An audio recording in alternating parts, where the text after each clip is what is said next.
নবীকে ভালোবাসার কারণে আবু বকর হয়ে গেল সিদ্দিক আকবর, নবীকে ভালোবাসার কারণে ওমর হয়ে গেল ফারুক আজম, নবীকে ভালোবাসার কারণে উসমান গনি হয়ে গেল জুন্নুরাইন, নবীকে ভালোবাসার কারণে আলী হয়ে গেল শের খোদা, নবীকে ভালোবাসার কারণে হযরত আহমদুল্লাহ হয়ে গেল গৌসুল আজম মেজবান্ডারি, নবীকে ভালোবাসার কারণে আব্দুল আজিজ হয়ে গেল আব্দুল আজিজ কুল নবী, নবীকে ভালোবাসার কারণে আজিজুল হক হয়ে গেল শেরে বাংলা, নবীকে ভালোবাসার কারণে আহমদ রাজা হয়ে গেল আলা হযরত। জুড়ে বলেন সুবহানাল্লাহ।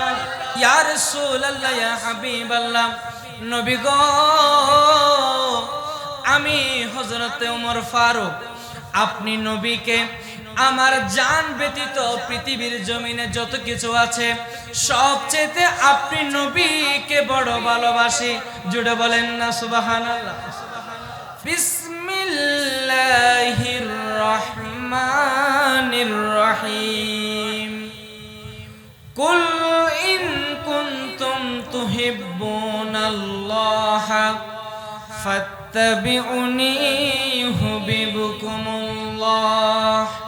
ওয়া ইয়াগফির লাকুম যুনুবাকুম ওয়াল্লাহু গফুরুর রহিম। জুড়ে বলেন না সুবহানাল্লাহ। আল্লাহ পাক রব্বুল আলামিন বলেন, কুল হে হাবিব ইয়া রাসূলুল্লাহ, আপনি আপনার উম্মতদেরকে একটু বলে দেন। কুল ইয়া রাসূলুল্লাহ, আপনি আপনার উম্মতদেরকে একটু বলে দেন, ইন কুনতুম তুহিব্বুনাল্লাহ, আপনার উম্মতরা যদি আমি আল্লাহকে ভালোবাসতে চাই, আপনার উম্মতরা আমার বান্দারা যদি আমি রব্বুল আলামিনকে ভালোবাসতে চাই, ফাত্তাবিউনি, তারা যেন আপনি নবীকে ভালোবাসে। জুড়ে বলেন না সুবহানাল্লাহ। আমার আল্লাহ বলেন, ইয়া রাসূলুল্লাহ, আপনি একটু আপনার বান্দাদেরকে আপনার উম্মতদেরকে একটু এলান করে দেন। কুল ইন কুনতুম তুহিব্বুনাল্লাহ, আপনার উম্মতরা যদি আমি আল্লাহকে ভালোবাসতে চাই, ফাত্তাবিউনি, তারা যেন আপনি নবীকে ভালোবাসে। ইয়া রাসূলুল্লাহ, আপনাকে ভালোবাসলে কি হবে? আমার আল্লাহ বলেন, ইউহিব্বুকুমুল্লাহ, বিনিময়ে আমি আল্লাহ আপনার উম্মতদেরকে ভালোবাসবো। জুড়ে বলেন না সুবহানাল্লাহ। আমার আল্লাহ বলেন, ইউহিব্বুকুমুল্লাহ। ইয়া রাসূলুল্লাহ, আপনার উম্মতরা যদি আপনাকে অনুসরণ করে, আপনাকে ভালোবাসে, ইউহিব্বুকুমুল্লাহ, আমি আল্লাহ আপনি আপনার উম্মতদেরকে ভালোবাসবো। জুড়ে বলেন সুবহানাল্লাহ। আমার আল্লাহ বলেন, আমার ভালোবাসার বিনিময়ে ওয়ায়াগফিরু লাকুম যুনুবাকুম, আপনার বান্দাদেরকে আপনার উম্মতদেরকে আমি রব্বুল আলামিন ক্ষমা করে দেব। জুড়ে বলেন সুবহানাল্লাহ। আমার আল্লাহ বলেন, ওয়াল্লাহু গফুরুর রহিম, পৃথিবীর জমিনের মধ্যে যত ক্ষমাশীল মানুষ আছে, যত দয়াবান মানুষ আছে, যত হাকিম আছে, সবচেয়ে গফুর হলো, সবচেয়ে ক্ষমাশীল হলাম আমি রব্বুল আলামিন। জুড়ে বলেন সুবহানাল্লাহ। আমার আল্লাহ কি? গফুরুর রহিম। আমার আল্লাহ কি? গফুরুর রহিম। আমার আল্লাহ পাক রব্বুল আলামিন বলতে লাগলেন, হাবিব, আপনি একটু আপনার উম্মতদেরকে বলেন, আপনি একটু আপনার বান্দাদেরকে বলেন, তারা যদি আমি আল্লাহর ভালোবাসতে চাই, আমি আল্লাহকে মুহাব্বত করতে চাই, বিনিময়ে তারা যেন আপনি নবীকে ভালোবাসে। জুড়ে বলেন না সুবহানাল্লাহ। আপনি নবীকে কি করে? ভালোবাসে। ইয়া রাসূলুল্লাহ, আমরা যদি আপনি নবীকে ভালোবাসি আমাদের লাভ কি হবে? ইয়া রাসূলুল্লাহ, আপনার কাছে বড় জানতে মন চাই, আমরা উম্মতরা যদি আপনি নবীকে ভালোবাসি, আপনি নবীকে মুহাব্বত করি, আমাদের লাভ কি হবে? আমার আল্লাহ বলতে লাগলেন, ইউহিব্বুকুমুল্লাহ, আমি রব্বুল আলামিন আপনার বান্দাদেরকে ভালোবাসবো। ওয়া ইয়াগফিরু লাকুম, আমি তাদেরকে ক্ষমা করে দিব। যুনুবাকুম, আমি তাদের গুনাহটুকুন ক্ষমা করে দিব। ওয়াল্লাহু গফুরুর রহিম, নিশ্চয় নিশ্চয় আমি রব্বুল আলামিন বড় ক্ষমাশীল। জুড়ে বলেন না সুবহানাল্লাহ। আল্লাহু আকবার। ইয়া রাসূলুল্লাহ, ইয়া গৌসুল আজম মুস্তাগীথ, জিন্দাবাদ জিন্দাবাদ। জিন্দাবাদ জিন্দাবাদ। মুআজ্জাজ হাজিরিন, ইমাম আলা হযরত আজিমুল বরকত ওয়া ইশক মুহাব্বত ইমাম আলা হযরত বলতে লাগলেন, আমার নবীকে ভালোবাসার নাম হলো ঈমান। জুড়ে বলেন না সুবহানাল্লাহ। নবীকে ভালোবাসার নাম কি? আর একটু জুড়ে বলেন, নবীকে ভালোবাসার নাম কি? ঈমান। এই জন্য নবীকে যারা ভালোবেসেছে, নবীকে যারা তাজিম করেছে, শ্রদ্ধা করেছে, প্রত্যেকেই আমার আল্লাহর কাছে বড় মকবুলিয়ত অর্জন করেছে। জুড়ে বলেন না সুবহানাল্লাহ। শুধু তাই নয়, আল্লাহ পাক রব্বুল আলামিন আমার নবীর ব্যাপারে কালামুল্লাহ শরীফ ফুরকানে হামিদের মধ্যে বলতে লাগলেন, ওয়া মান ইউতিয়া রাসূলা ফাকাদ আতা আল্লাহ। তোমরা আমার নবীকে অনুসরণ করো যদি আমি আল্লাহকে পেতে চাও। জুড়ে বলি না সুবহানাল্লাহ। মুআজ্জাজ হাজিরিন, আল্লাহ পাক রব্বুল আলামিন বলেন, তোমরা যদি আমি আল্লাহকে ভালোবাসতে চাও, বিনিময়ে তোমরা আমার নবীকে ভালোবাসো, আর আমার নবীকে ভালোবাসার বিনিময়ে আমি রব্বুল আলামিন তোমাদেরকে ভালোবাসবো। হযরত আনাস রাদিয়াল্লাহু তাআলা আনহু, যে আনাস আমার নবীর 10 বছরের খাদেম ছিলেন। কয় বছর? 10 বছরের খাদেম ছিলেন। খাদেমুর রাসূল হযরত আনাস রাদিয়াল্লাহু তাআলা আনহু বলেন, আমার নবী ইরশাদ করেছেন, লা ইউমিনু আহাদুকুম হাত্তা আকুনা আহাব্বা ইলাইহি মিন ওয়ালিদিহি ওয়া ওয়ালাদিহি ওয়ান নাসি আজমাইন। জুড়ে বলেন সুবহানাল্লাহ। আল্লাহর নবী ইরশাদ করতে লাগলেন, হযরত আনাস বলেন, আমার নবী ইরশাদ করেছেন, তোমরা ততক্ষণ পর্যন্ত পূর্ণ ঈমানদার হতে পারবে না, লা ইউমিনু, তোমরা ততক্ষণ পর্যন্ত মুমিন হতে পারবে না, ঈমানদার হতে পারবে না, হাত্তা আকুনা আহাব্বা ইলাইহি, যতক্ষণ পর্যন্ত তোমাদের ভালোবাসা, তোমাদের মুহাব্বত, মিন ওয়ালিদিহি ওয়া ওয়ালাদিহি, তোমাদের পিতামাতা, তোমাদের সন্তান সন্ততি, তোমাদের আত্মীয় স্বজন, তোমাদের জানের চাইতে যতক্ষণ পর্যন্ত আমি নবীর ভালোবাসা বেশি হবে না, তোমরা ততক্ষণ পর্যন্ত পূর্ণ ঈমানদার হতে পারবে না। জুড়ে বলেন না সুবহানাল্লাহ। তোমরা ততক্ষণ পর্যন্ত পূর্ণ ঈমানদার হতে পারবে না। আমার নবীর সাহাবী বলেন, আমার নবী ইরশাদ করেছেন, লা ইউমিনু আহাদুকুম হাত্তা আকুনা আহাব্বা ইলাইহি মিন ওয়ালিদিহি ওয়া বালাদিহি ওয়ান নাসি আজমাইন। আমার নবী বলেন, তোমরা ততক্ষণ পর্যন্ত নিজেকে মুমিন বলতে পারবে না, ঈমানদার বলতে পারবে না, যতক্ষণ পর্যন্ত তুমি একজন নবীর সাহাবী হিসেবে, নবীর উম্মত হিসেবে, একজন মুসলমান হিসেবে তোমাদের কাছে আমি নবীর ভালোবাসা, তোমাদের পিতামাতা যাদের মাধ্যমে তুমি দুনিয়ার মুখ দেখেছ, দুনিয়ার সৌন্দর্য দেখেছ, তোমাদের পিতামাতার চাইতে তোমাদের মুহাব্বতের স্ত্রী, যে স্ত্রীর সাথে তোমাদের ভালোবাসার সম্পর্ক, এই মুহাব্বতের স্ত্রীর চাইতে আমি নবীর ভালোবাসা বেশি হবে না। তোমাদের মুহাব্বতের কষ্টের ফসল তোমাদের সন্তান সন্ততি থেকে আমি নবীর তাজিম ভালোবাসা বেশি হবে না। ততক্ষণ পর্যন্ত তোমরা নিজেকে মুমিন দাবি করতে পারবে না। জুড়ে বলেন না সুবহানাল্লাহ। আর একটু জুড়ে বলেন।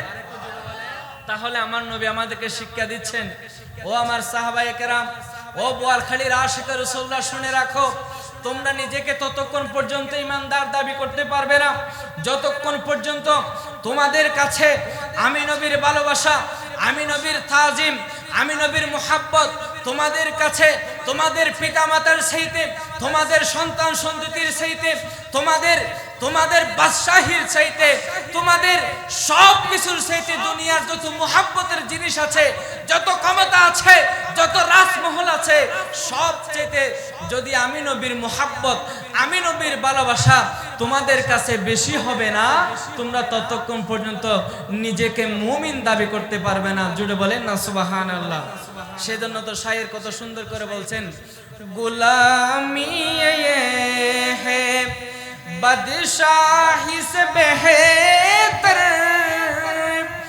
ইধর আয়ু কিসমত जगा कर तू देखो रसूले खुदा की गुलामी में क्या है, जरा तुम गुलामी में कर तो देखो, गुलामी है बादशाही से बेहतर। जुड़े बोलें ना सुबहान अल्लाह। शायर बोलते লাগলেন দুনিয়ার বাদশাহীর চাইতে, দুনিয়ার রাজমহলের রাজার চাইতে আমার নবীর গোলামি, আমার নবীর আশিক বনা একজন আশিক রাসূলের সবচেয়ে বড় দামি। জুড়ে বলেন না সুবহানাল্লাহ। আরেকটু জুড়ে বলেন, দুনিয়ার বাদশাহীর চাইতে বেহতর আমার নবীর গোলামি। জুড়ে বলেন না সুবহানাল্লাহ। সেই জন্য তো নবীর গোলামি যারা করেছে তারা দুনিয়ার বাদশাহীর চাইতে দামি হয়েছে। জুড়ে বলেন না সুবহানাল্লাহ। প্রমাণ আছে কি নাই? আছে। আমার নবীর দরবারে আবু বকর সিদ্দিক ইসলাম গ্রহণ করার আগে আবু বকরের নাম ছিল আব্দুর রহমান। নবীর কদমে আসলেন, ইসলাম ধর্ম গ্রহণ করলেন, আবু বকর নাম হয়ে গেল। নবীর গোলামি করতে করতে আবু বকর নবীর কদমে আসার কারণে সিদ্দিক আকবর হয়ে গেছে। জুড়ে বলেন সুবহানাল্লাহ। আমার নবীর কদমে, আমার নবীর হাত মুবারকে ইসলাম ধর্ম গ্রহণ করার আগে হযরতে উমরের নাম ছিল শুধু উমর।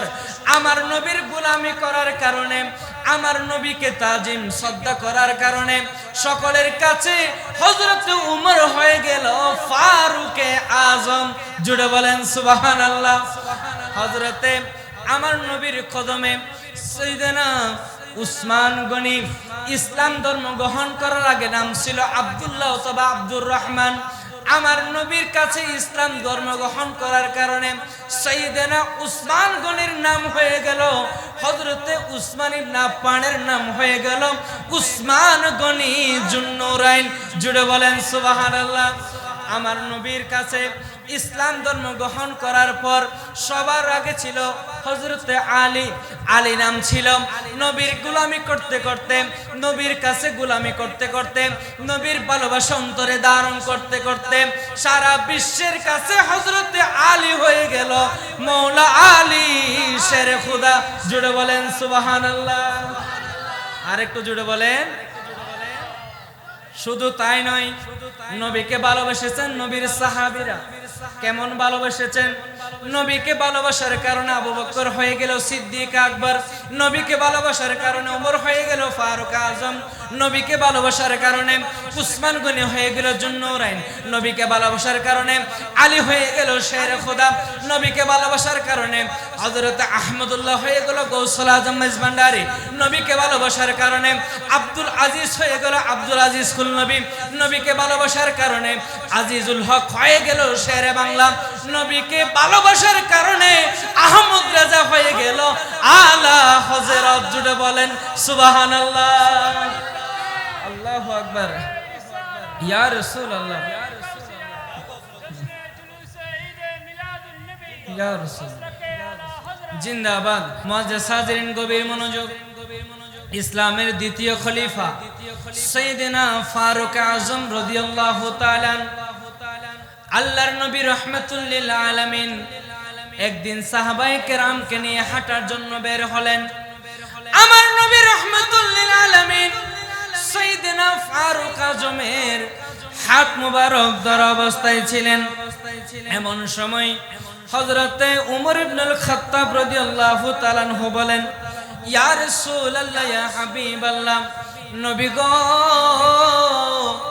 আমি হযরতে উমর ফারুক, আপনি নবীকে আমার জান ব্যতীত পৃথিবীর জমিনে যত কিছু আছে সবচেয়ে আপনি নবীকে বড় ভালোবাসি। জুড়ে বলেন না সুবহানাল্লাহ।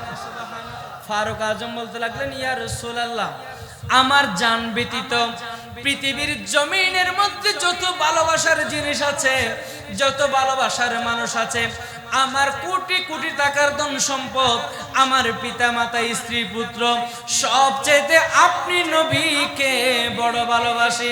জুড়ে বলেন সুবহানাল্লাহ। আমার নবী বলতে লাগলেন, ও ফারুক আজম, শুনে নাও, তুমি এখনো পূর্ণ ইমানদার হতে পারো নাই। তুমি ততক্ষণ পর্যন্ত পূর্ণ ইমানদার হতে পারবে না যতক্ষণ পর্যন্ত তোমার জানের চাইতে বেশি আমি রহমতুল লিল আলামিনকে ভালোবাসতে পারবে না। জুড়ে বলেন না সুবহানাল্লাহ। আর একটু জুড়ে বলেন। ফারুক আজম শোনার সাথে সাথে বড় কষ্ট পেলেন, সাথে সাথে নবীর প্রতি উত্তরে বলতে লাগলেন, ইয়া রাসূলুল্লাহ, ইয়া হাবিবাল্লাহ, একটু শুনে নেন। ওই সত্তার শপথ, ওই আল্লাহর শপথ, যে আল্লাহর হাতে আমার জান, যে আল্লাহর হাতে আমার হায়াত, যে আল্লাহর হাতে আমার মওত, ওই আল্লাহর কসম করে বলছি, আমি এখন থেকে আপনি নবীকে আমার জানের চাইতে বড় ভালোবাসি। জুড়ে বলেন না সুবহানাল্লাহ। আমার নবী ফারুক আজমকে বলেন, আল আনু ইয়া উমর, ও উমর শুনে নাও, তুমি এখন থেকে পূর্ণ ইমানদার বনে গেছো। জুড়ে বলেন না সুবহানাল্লাহ। মুআজ্জাজ হাজিরিন, ফারুক আজম যদি ইসলামের জন্য এত দান সদকা, এত ইসলামের খেদমত করার পরেও যদি আমার নবীকে বলে, ইয়া রাসূলুল্লাহ, শুধু আমার জানটা ব্যতীত আমার মায়ের সাথে বেশি আপনি নবীকে ভালোবাসি, আমার স্ত্রী পুত্রের সাথে আপনি নবীকে ভালোবাসি, আমার ছেলে আব্দুর রহমানের সাথে আপনি নবীকে ভালোবাসি, আমার এত ধন সম্পদ, এত দুষ্কৃতি, এত বীরসিপাশালারের গৌরবত্বর সাথে, ব্যক্তিত্বের সাথে আপনি নবীকে ভালোবাসি, কিন্তু আমার জানটা ব্যতীত। হযরতে ফারুক আজমের এত অবদান থাকার পরেও, এত দুষ্কৃতি থাকার পরেও আমার নবী বলতে লাগলেন, ও ওমর ফারুক, শুনে নাও, তুমি এত দুষ্কৃতি আছে ঠিক আছে, তুমি এত খেদমত করেছো ঠিক আছে, কিন্তু তুমি এখনো পর্যন্ত পূর্ণ ইমানদার বনতে পারো নাই। জুড়ে বলেন না সুবহানাল্লাহ। আর ফারুক আজমের যদি এই অবস্থা হয়, কোথায় ফারুক আজমের নামাজ, আর কোথায় আমাদের নামাজ? কোথায় ফারুক আজমের নবী প্রেম, আর কোথায় আমাদের নবী প্রেম? সেজন্য ইমাম আলা হযরত বলতে লাগলেন, নবীকে ভালোবাসা, সেটার নাম হলো ঈমান। জুড়ে বলেন না সুবহানাল্লাহ। সেজন্য মোল্লা কারি বলতে লাগলেন, মগজে কোরআন রূহে ঈমান জান দিন, হাসতে হুবে রহমতুল লিল আলামিন, সালাতুনিয়া সালামুনিয়া। ভালো যদি বাসতে হয় নবীকে বাসুন, ভালো যদি জানতে হয় নবীকে জানুন। বলুন ভালোতে হয় হে বাসুন, ভালো যদি জানতে হয় নবীকে জানুন। নবী বাঁচানে ওয়ালা, নবী তারানে ওয়ালা, বলুন নবী বাঁচানে ওয়ালা, নবী তারানে ওয়ালা। জানের চেয়েও প্রিয় তাই নবীকে জানুন, ভালো যদি বাসতে হয় আসুন, ভালো যদি জানতে হয়। মুআজ্জাজ হাজিরিন, গভীর মনোযোগ। ইমাম কুস্তুলানি আহলে সুন্নাত ওয়াল জামাতের বড় ইমাম, হানাফি মাযহাবের বড় ইমাম, ইমাম কুস্তুলানি রাদিয়াল্লাহু তাআলা বলতে লাগলেন, ও সুন্নি মুসলমান, ও মুসলমানেরা শুনে নাও, হাসরের মাঠে, হাসরের ময়দানে যত নবীর উম্মতের কাতার হবে, সেই উম্মতের কাতারের মধ্যে কার রোল নাম্বার 1 হবে, কার রোল নাম্বার 2 হবে, কে 1 নাম্বার কাতারের মধ্যে থাকবে, কে 2 নম্বর কাতারের মধ্যে থাকবে, কার অবস্থান 3 নম্বর কাতারে হবে, সেই ইমানের কাতার নির্ভর হবে আমার নবীর হুব্বে মুস্তাফার উপর। জুড়ে বলেন সুবহানাল্লাহ। আর একটু জুড়ে বলেন। আমাদের দুনিয়ার সিস্টেম, পরীক্ষা দিয়ে কলেজ, ইউনিভার্সিটি, মাদ্রাসার মধ্যে পড়ালেখা করে জানুয়ারি থেকে নভেম্বরের শেষ পর্যন্ত ক্লাস করার পর, অর্ধবার্ষিক পরীক্ষা দেওয়ার পর, বার্ষিক পরীক্ষার মাধ্যমে ভালো ফলাফল যখন করবে, পরীক্ষায় যত ভালো আনসার করবে, যত ভালো লিখবে, পরীক্ষার ফলাফল তত ভালো হবে। কিন্তু ইমাম কুস্তুলানি বলতে লাগলেন, হাসরের মাঠে কার রোল নম্বর 1 হবে সেটা কোনো কলেজ ইউনিভার্সিটির পরীক্ষার মাধ্যমে নির্বাচন করা হবে না, সেটা কোনো পড়ালেখার নির্দিষ্ট কিতাবের উপর, বইয়ের উপর, সাবজেক্টের উপর নির্ভর করবে না। ইমাম কুস্তুলানি বলতে লাগলেন, হাসরের মাঠে কার রোল নম্বর 1 হবে, কার রোল নম্বর 2 হবে, কার রোল নম্বর 3 হবে, সেটা নির্ভর করবে হুব্বে মুস্তাফার উপর। জুড়ে বলেন সুবহানাল্লাহ। আর একটু জুড়ে বলেন। ইমাম কুস্তুলানি বলেন, যে যত বড় আশিক রাসূল হবে, যে যত বেশি আমার নবীর উপর ফিদা হতে পারবে, যে যত বেশি আমার নবীকে ভালোবাসতে পারবে, তার ভালোবাসার মুহাব্বতের উপর নির্ভর করবে কে রোল নম্বর 1 এবং 2 হবে। জুড়ে বলেন সুবহানাল্লাহ। ইমাম কুস্তুলানি বুঝাতে চাচ্ছেন, নবীকে যত বেশি ভালোবাসবে তার অবস্থান হবে নবীর উম্মতের প্রথম কাতারে। যে আরেকটু কম ভালোবাসবে তার অবস্থান হবে 2 নম্বর কাতারে, 3 নম্বর কাতারে, 4 নম্বর কাতারে। আলা হযরত ইমাম কুস্তুলানি বুঝাতে চাচ্ছেন, রোল নম্বর 1 হওয়ার জন্য, রোল নম্বর 2 হওয়ার জন্য সর্বপ্রথম পূর্ব শর্ত হচ্ছে আমার নবীকে ভালোবাসা। জুড়ে বলেন না সুবহানাল্লাহ। আমার নবীর দরবারে হযরতে আনাস রাদিয়াল্লাহু তাআলা আনহু হাদিস রওয়ায়াত করছেন।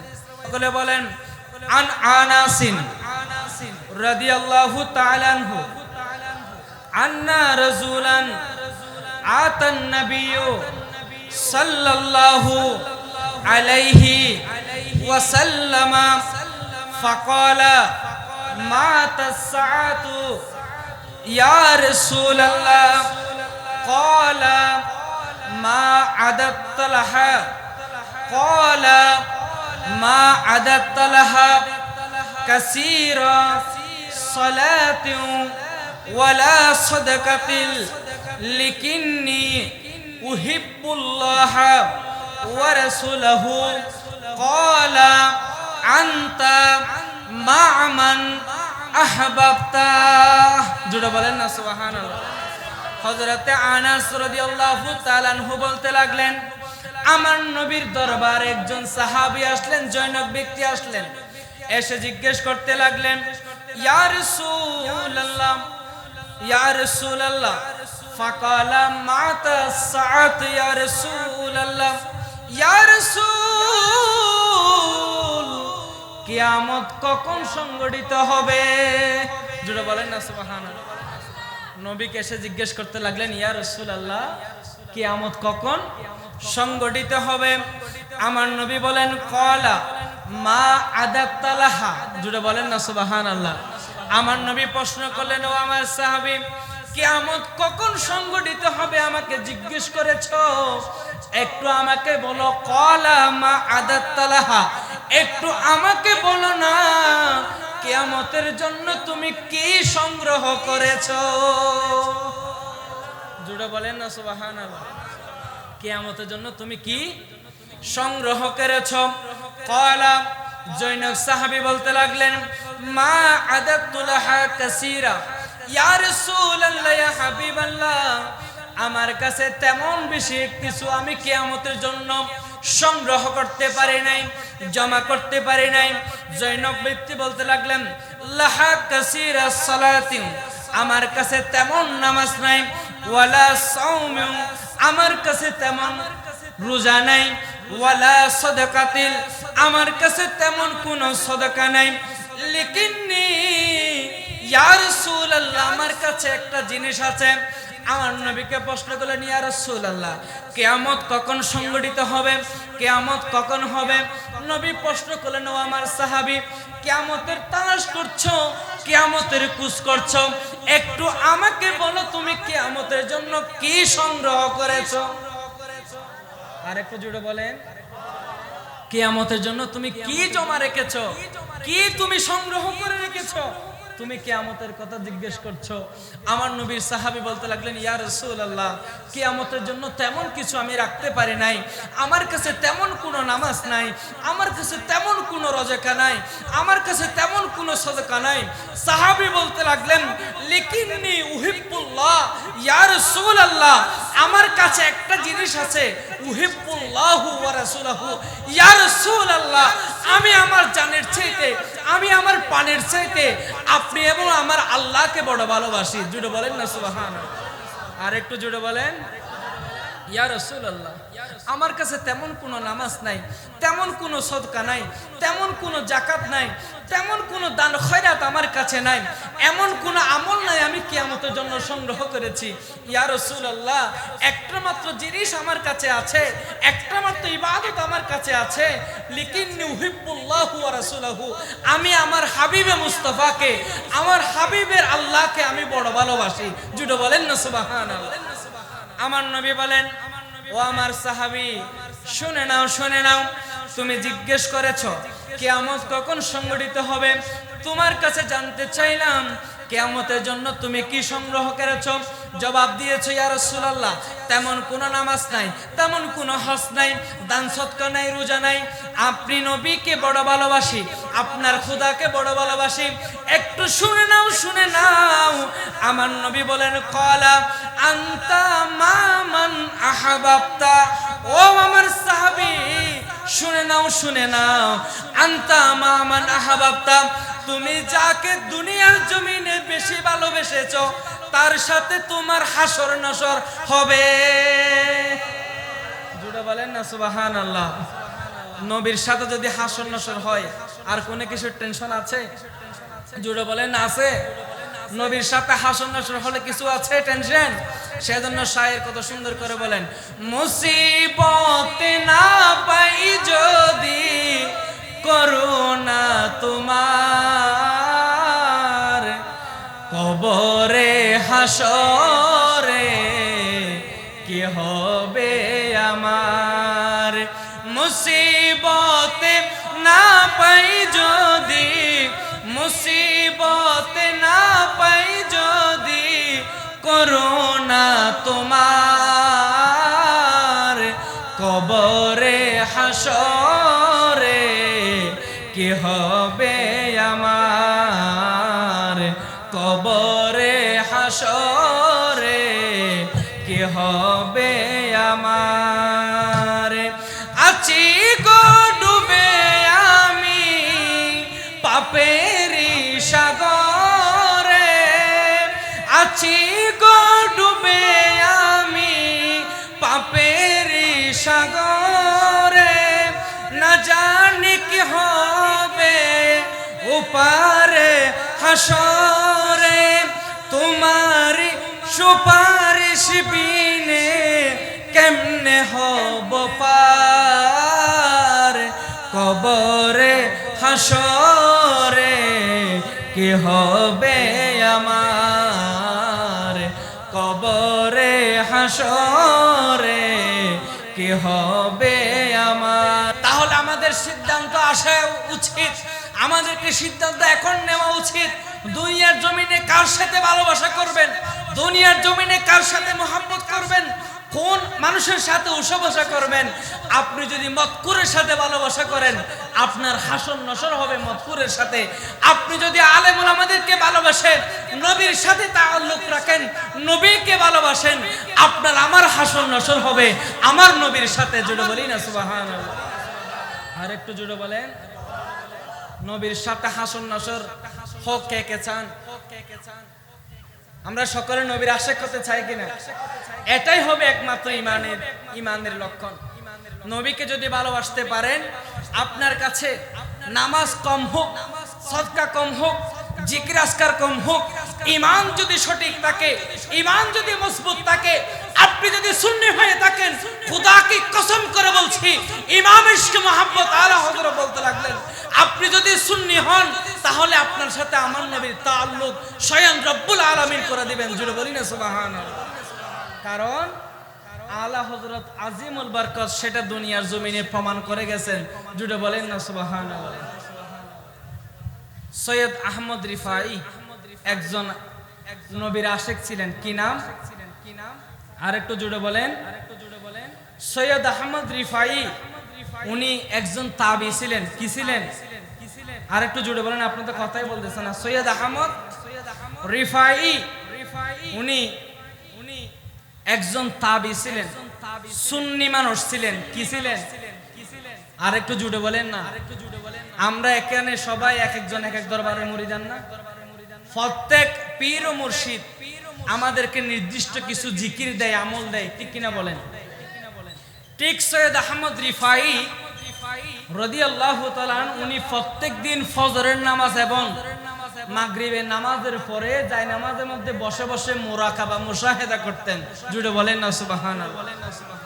সৈয়দ আহমদ রিফাই প্রত্যেকদিন মুরাকাবা মুশাহাদার মধ্যে বসলে উনার রূহটাকে উনি ছেড়ে দিতেন। জুড়ে বলেন না সুবহানাল্লাহ। কোথায় ছেড়ে দিতেন? মাঠে, গাঠে নয়।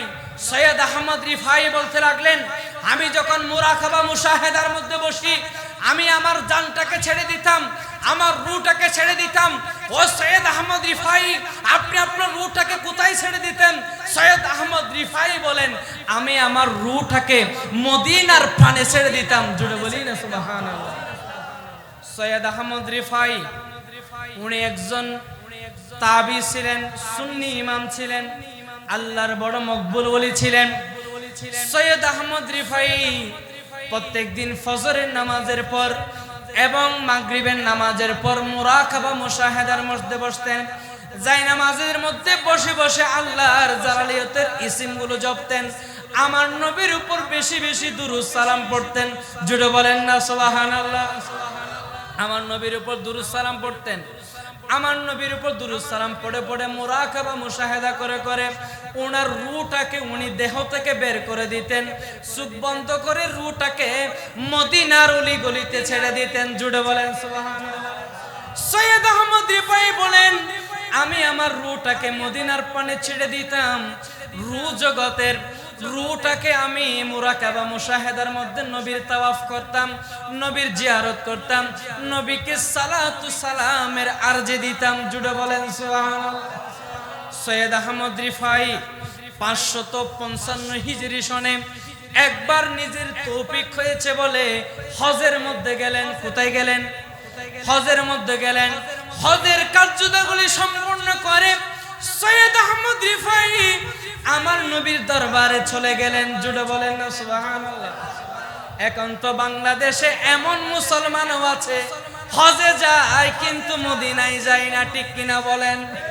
হজে বলে আরো ফতোয়া মারে, বলে মদিনায় যাওয়া হজের কোনো অংশ নয়, কিন্তু আলা হযরত বলে মক্কার মধ্যে হজ হয়। কিন্তু ঠিক আছে, হজের রুকন আহকাম সব মক্কায় ঠিক আছে, কিন্তু কবুল হয় মদিনার ঠিকানায়। জুড়ে বলেন সুবহানাল্লাহ। হজ কবুল হয় কোথায়? মদিনায়। হজ কবুল হয় মদিনায়। সেই জন্য আশিক রাসূলগণ যখন হজে যায়, হজ করার সাথে সাথে হজের এজেন্সি মদিনায় নিয়ে যাক বা না যাক সেদিকে তাকায় না, নিজের টাকা খরচ করে আগে সবচে গম্বুজের ঠিকানায় চলে যায়। জুড়ে বলেন সুবহানাল্লাহ। সৈয়দ আহমদ রিফাই 555 হিজরি সনে হজে গেলেন। হজের সমস্ত কার্যক্রম শেষ করে সৈয়দ আহমদ রিফাই মদিনার গলিতে গলিতে ছুটছেন। আমার নবীর দরবারে গিয়ে বলেন, ইয়া রাসূলুল্লাহ, ইয়া হাবিবাল্লাহ, নবী গো, আমি সৈয়দ আহমদ রিফাই আমার জন্মভূমি খানাকা থেকে আমি মুরাকাবা যখন মুশাহাদায় বসতাম, আমার রূহটুকুন আপনি নবীর কদমে ছেড়ে দিতাম, আপনার জিয়ারতে চলে আসতাম। ইয়া রাসূলুল্লাহ, ইয়া হাবিবাল্লাহ, আপনার দয়া হয়েছে, আপনার দাওয়াত পেয়ে গেছি, আপনার চিঠি পেয়েছি বলে আমি সৈয়দ আহমদ রিফাই আপনার কদমে হাজিরা দিতে এসেছি। জুড়ে বলেন সুবহানাল্লাহ। সৈয়দ আহমদ রিফাই আমার নবীর দরবারে গিয়ে বলেন, ইয়া রাসূলুল্লাহ, সব সময় মুরাকাবা মুশাহাদায় আপনার জিয়ারতে আসতাম, আপনি নবীকে সালাম দিতাম, তখন আমার হৃদয় শান্ত হয়ে যেত। কিন্তু আজকে আমি সৈয়দ আহমদ রিফাই আপনার কদমে আমি হাজিরা দিতে এসেছি, কিন্তু আমার বড় মন চাই আপনার হাত মুবারকে চুম্বন করতে। জুড়ে বলেন সুবহানাল্লাহ। কি করতে? আপনার হাত মুবারকে চুম্বন করতে। ইয়া রাসূলুল্লাহ, আমার বড় ইচ্ছা জাগে আপনি নবীকে একটু আমার দুই চোখে সরাসরি দেখতে। জুড়ে বলেন না সুবহানাল্লাহ। আর একটু জুড়ে বলেন ইয়া রাসূলুল্লাহ, আমার সৈয়দ আহমদ রিফাইয়ের বড় মন চাই আপনার নবী হাতে চুম্বন করতে। এইভাবে আকুতি মিনতি করে করে নিজেকে ডোলাচ্ছেন, আমার নবীর কদমে বসে বসে কান্না করছেন, কখন নবী দেখা দিবে, কখন নবীর হাতে চুম্বন করব। তখন সৈয়দ আহমদ রিফাই একটা কবিতা আবৃত্তি করতে লাগলেন। ফি হালাতিল বুদি রুহি কুনতু উরসিলুহা তুকাব্বিল আরদ আন্নি ওয়াহিয়া নাইবাতি। জুড়ে বলেন না সুবহানাল্লাহ। সৈয়দ আহমদ রিফাই বলতে লাগলেন, ইয়া রাসূলুল্লাহ, আমি আমার জন্মভূমি থেকে, আমি আমার খানাকা থেকে, আমার মুরাকাবা মুশাহাদার মাধ্যমে আপনার জিয়ারতে আসতাম, কিন্তু আজকে আমি সৈয়দ আহমদ রিফাই সশরীরে আপনি নবীকে সালাম দিতে আসছি, বিনিময়ে আমি চাই আপনার হাত মুবারকে একটু চুম্বন করতে। জুড়ে বলেন সুবহানাল্লাহ। আশেক যখন আশেকি শুরু করলো, মাসুক তো আর টিকে থাকতে পারে না, মাসুক তো আর টিকে থাকতে পারে না। সৈয়দ আহমদ রিফাই এত আশেক রসুল ছিলেন, এত বেশি নবীর প্রেমিক ছিলেন, নবীর কদমে বসে বসে কবিতা লিখে লিখে কান্নাকাটি করতে লাগলেন। হঠাৎ করে দেখা যায় সবজে গম্বুজ থেকে আমার নবী হাত মুবারক বের করে দিয়েছেন, আর সৈয়দ আহমদ রিফাই মন ভরে আমার নবীর হাতে চুম্বন করতে লাগলেন। জুড়ে বলেন সুবহানাল্লাহ। আর একটু জুড়ে বলে আল্লাহু আকবার। ইয়া রাসূলুল্লাহ।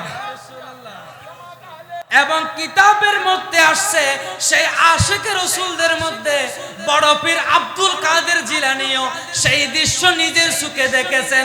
জুড়ে বলেন সুবহানাল্লাহ। আর একটু জুড়ে বলেন। এই ঘটনা যদি সম্ভব না, এগুলো তো নবীর যুগও হয় নাই, একজন ওলি কেমনে পারে? আরে বেকুবের সা বেকুব, একটু আল্লাহর ওলি পর্যন্ত জিকির আজকার করে দেখ, পাহাড়ের মধ্যে গিয়ে না খেয়ে আল্লাহ আল্লাহ জিকির করে দেখ, তখন দেখবা নিজের মকাম কোথায় চলে যায়। ঠিক কিনা বলেন? আল্লাহর ওলি কি এমনি এমনি হতে পারে? এমনি এমনি আল্লাহর ওলি হতে পারে? এমনি এমনি আলী রাজা খান শাহ আল্লাহর ওলি হয়েছে? নয় নয়। আল্লাহর ওলি হতে হলে নিজের ফরজ ইবাদতের পরে নফল ইবাদত বাড়িয়ে দিতে হয়। রাতে মানুষ যখন স্বাভাবিকলি ঘুমায়, তখন আপনি না ঘুমাইয়ে দাঁড়িয়ে দাঁড়িয়ে আপনাকে সালাতুল তাসবিহ নামাজ পড়তে হবে, তাহাজ্জুদের নামাজ পড়তে হবে, আল্লাহর সর্বশ্রেষ্ঠ জিকির কালামুল্লাহ শরীফের তেলাওয়াত বাড়িয়ে দিতে হবে। জুড়ে বলেন না সুবহানাল্লাহ। আর আপনি আল্লাহর ওলির দামান বুঝবেন কেমন? আপনি তো ফজর নামাজও পড়তে পারেন না। ঠিক কিনা বলেন? ফজরের নামাজ আপনার খবর থাকে না, আর আপনি আসছেন আল্লাহর ওলির কারামতের ভুল ধরতে। একটা কথা মনে রাখবেন, কারামত আউলিয়াই হাক্কুন, প্রত্যেক ওলিদের কারামত সত্য। জুড়ে বলেন না সুবহানাল্লাহ। তার প্রমাণ সৈয়দ আহমদ রিফাই কত বড় আশিক রাসূল, নিজেকে বলতে লাগলেন, ইয়া রাসূলুল্লাহ, আমি যখন আমার খানাকে ছিলাম তখন মুরাকাবা মুশাহাদার মাধ্যমে প্রত্যেক দিন আপনার জিয়ারত করতাম, কিন্তু আজকে তো আমি সৈয়দ আহমদ রিফাই সশরীরে আপনি নবীর কদমে এসে হাজিরা দিয়েছি। আজকে আর সুফি সুফি ভালোবাসার প্রেম করতে, আমি আর ভালোবাসার প্রেম সুফি সুফি করতে চাই না। আজকের প্রেমটা একটু ওপেন করতে চাই, প্রত্যেক মানুষকে শিক্ষা দিতে চাই। যদি আশিক রাসূল হতে পারো, তাহলে নবীর দিদার একদিন না একদিন নসিব হয়ে যাবে। জোরে বলেন না সুবহানাল্লাহ। নবীর দিদার একদিন না একদিন নসিব হয়ে যাবে। জোরে বলেন না সুবহানাল্লাহ। মুআজ্জাজ হাজিরিন, আল্লাহ পাক রব্বুল আলামিন সেই জন্য বলেছেন, আমার নবীকে ভালোবাসার কথা বলেছেন, এবং আমার নবী রাহমাতুল লিল আলামিনকে আমাদের জন্য উত্তম আদর্শ হিসেবে দুনিয়ার মধ্যে পাঠিয়েছেন। জুড়ে বলেন সুবহানাল্লাহ। আর একটু জুড়ে বলেন না সুবহানাল্লাহ। মুআজ্জাজ হাজিরিন, এখন আমাদের সমাজে যাদের নসিহত শুনে আপনারা ঈমান রক্ষা করবেন, তাদের কথায় এখন মানুষ ঈমান হারা হয়ে যাচ্ছে, ঠিক কিনা বলেন? আমরা কিছুদিন আগে দেখেছি আমাদের দেশের এক ভাইরাল হুজুর এসে মা খদিজাতুল কুবরা শানে যথাযথভাবে যেভাবে পেরেছে আমার আম্মা জানের মান সম্মান ক্ষুণ্ণ করে কথা বলে দেশ থেকে পালিয়ে গিয়েছিল, ঠিক কিনা বলেন? উনি বলেছিল আমার নবী বুড়ি বিয়ে করেছে, ভার্জিন ছিল না, এমন ভাবে মা খদিজাতুল কুবরা শানে গুস্তাকি করেছে। কিছুদিন পূর্বে আরেক একই দলের আরেকজন আলেম এসে বলতেছে মা খদিজাতুল কুবরা এক ওয়াক্ত নামাজও পড়ে নাই, দান সদকাও করে নাই, এমন ভাবে আমাদের মায়েদের ইজ্জত সম্মান নিয়ে টানাটানি শুরু করেছে। যে সমস্ত আলেমদের কথা শুনে নসিহত শুনে মানুষ নবীর প্রতি ধাবিত হবে, উম্মাহাতুল মুমিনিনদেরকে শ্রদ্ধা করবে, নবীদেরকে তাজিম করবে, আজকে সেই সমস্ত আলেমদের মুখে আমার মায়েদের সমালোচনা শোনা যায়, ঠিক কিনা বলেন? আশেক রাসূল যদি হন, সুন্নি যদি দাবি করেন, ফিরের মুরিদ যদি দাবি করেন, নামাজ যেভাবে পড়তে হবে, রোজা যেভাবে রাখতে হবে, সেইভাবে নবীকেও ভালোবাসতে হবে, ঠিক কিনা বলেন? শুধু ফিরের দরবারে যাবেন, উরুসের সময় যাবেন, নামাজ দোয়া পড়বেন না, ভাইয়ের সম্পত্তি মেরে খাবেন, মা বোনদের ইজ্জত সম্মান রক্ষা করে চলবেন না, আমার নবী সে শিক্ষা দেয় নাই, ঠিক কিনা বলেন? আমাদের নবী মাদেরকে কেমন ভাবে সম্মান করার তাগিদ দিয়েছেন, একটা ওয়াকিয়া বলে আমার আলোচনা ইতি টানবে। আমার ভাইয়েরা গভীর মনোযোগ। আল্লাহর নবী রাহমাতুল লিল আলামিন একদিন সাহাবায়ে কেরামদেরকে ইসলামের মাসালা মাসাইল শিক্ষা দিচ্ছেন। আমার নবী সাহাবায়ে কেরামদেরকে নসিহত করছেন। এমন সময় আমার নবী লক্ষ্য করলেন দুদু মরুভূমি থেকে একজন মহিলা আসছে, জুড়ে বলেন না সুবহানাল্লাহ। মহিলা সুজা নবীর দিকে আসে, যেতে যেতে নবীর দিকে আসছে, হঠাৎ করে দেখে যায় আমার নবী রাহমাতুল লিল আলামিন নিজের গায়ের জড়ানো চাদর মুবারক টুকুন নিজের গা থেকে শরীর মুবারক থেকে আলাদা করে ওই মহিলার জন্য পাপোশ হিসেবে, গালিচা হিসেবে বিছিয়ে দিলেন। জুড়ে বলেন না সুবহানাল্লাহ। আর একটু জুড়ে বলেন। আমার নবীর সাহাবীরা অবাক হয়ে গেলেন, একই কাণ্ড, যেই নবীর চাদর মুবারককে চুম্বন করার জন্য আমরা দিশাহারা হয়ে যাই, যেই নবীর চাদর মুবারক ধরে বায়াত গ্রহণ করার জন্য মক্কা মদিনার ইহুদি নাসারারা পাগল হয়ে যায়, একই কাণ্ড নবীর চাদর মুবারক কেন মদিনার মসজিদে নববীর আঙ্গিনার মধ্যে বিছিয়ে দেন? দেখা যায় মহিলা যেতে যেতে সামনে আসছেন, আমার নবী চাদর মুবারকের সামনে যখন ওই মহিলা আসছেন, আমার নবী ডাক দিয়ে বলতে লাগলেন, ও আম্মা জান, আপনি আমার চাদর মুবারকের উপর হেঁটে আমি নবীর কাছে আসেন। জুড়ে বলেন না সুবহানাল্লাহ। ওই মহিলা নবীর চাদর মুবারক উপর হেঁটে হেঁটে নবীর কাছে আসলেন। মোহাব্বতের আলাপ হচ্ছে, নবীর সাথে কথা হচ্ছে। সাহাবীরা তাকিয়ে আছেন, কোনো কথা নাই, কোনো আওয়াজ নাই, নবীর দিকে তাকিয়ে আছেন। ওই মহিলা নবীর সাথে কথা বলছে, কথা বলে যথারীতি ওই চাদর মুবারকের উপর হেঁটে আবার সেই মহিলা দুধ মরুভূমি দিয়ে চলে গেলেন। কিছুক্ষণ পর সাহাবীরা প্রশ্ন করলেন, ইয়া রাসূলুল্লাহ, আপনার চাদর মুবারক ধরে আমরা চমকাই, আপনার চাদর মুবারক উপহার পাওয়ার জন্য আমরা দিন দিন আক্ষেপ করে বসে থাকি, কামনা করি। ইয়া রাসূলুল্লাহ, আপনার চাদর মুবারক চুম্বন করে বেনামাজি হয়, বেঈমান মুসলমান হয়, ইমানদার হয়। ইয়া রাসূলুল্লাহ, এই কেমন দৃশ্য আপনি আমাদের কাছে দেখাইলেন? আপনার চাদর মুবারক ওই মহাবতী, ওই মহিমান্বিত নারীর জন্য বিছিয়ে দিলেন। ইয়া রাসূলুল্লাহ, আপনার কাছে বড় জানতে মন চাই, ওই মহিলাটা কে ছিল? জুড়ে বলেন না সুবহানাল্লাহ। ওই মহিলাটা, আর একটু জুড়ে বলেন, ওই মহিলাটা কে ছিল? আমার নবী রাহমাতুল লিল আলামিন বলে, ও আমার সাহাবায়ে কেরাম, শুনো, আমি নবী দুনিয়ার মধ্যে তাশরীফ আনার আগে আমার বাবাকে হারাইলাম। আমি নবী দুনিয়ার 6 বছর বয়সে আমার মা আমিনা রাদিয়াল্লাহু তাআলা আনহাকে হারাইলাম। মায়ের অভাব যার কাছে গিয়ে আমি পূরণ করি, মায়ের সুগ্রাণ যার কাছে গিয়ে আমি গ্রহণ করি, যেই মায়ের দুধ পান করে আমি নবী বড় হয়েছি, আমি নবী শরীরের দেহম বড় হয়েছে, উনি হলেন আমার দুদুমা হালিমাতুস সাদিয়া। জুড়ে বলেন না সুবহানাল্লাহ।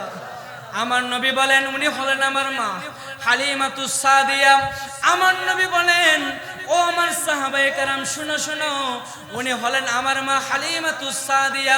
ও আমার বোয়ালখালীর আশিক ও রাসূল ভাইরা, আমি আপনাদের মনোযোগ আকর্ষণ করতে চেয়েছিলাম, শুধু আশিক রাসূল হলে হবে না, মা বাবাকেও তাজিম করতে হবে, মা বাবাকেও শ্রদ্ধা করতে হবে, মা বাবাকেও খেদমত করতে হবে। ঠিক কিনা বলেন? আজকে মানুষ এখানে আমাদেরকে এসে এসে বলে জুমান দিন হুজুর আমার ছেলে আমাকে দেখতে পারে না। ভাই আজকে বুঝছেন না, যেই মা আপনাকে না খাওয়াইলো, যেই বাবা আপনাকে না পড়াইলো, আজকে আপনি বড় ব্যবসায়ী হয়ে গেলেন, ইঞ্জিনিয়ার হয়ে গেলেন, ডক্টরেট হয়ে গেলেন, আজকে মা বাবার কথা ভুলে গেলেন, গ্রামের বাড়ির কথা আপনার আর মনে পড়ে না, আপনি এখন শহরের এয়ার কন্ডিশনে থাকেন। ঠিক কিনা বলেন? এরকম আশিক রাসূল হলে নবীর শাফাত নসিব হবে? হবে না, হবে না। এগুলো আমার নবী শিক্ষা দিয়েছেন। আমার নবী সাদর মোবারক বিছানোর মাধ্যমে বলেছেন এটা হলো আমার দুদুমা হালিমা। আমার নবী বলতে লাগলেন তোমরা যদি তোমাদের গায়ের চামড়া দিয়ে যদি মা বাবার যদি জুতাও বানাই দাও, তারপরে মা বাবার ঋণ শোধ হবে না। জুড়ে বলেন না সুবহানাল্লাহ।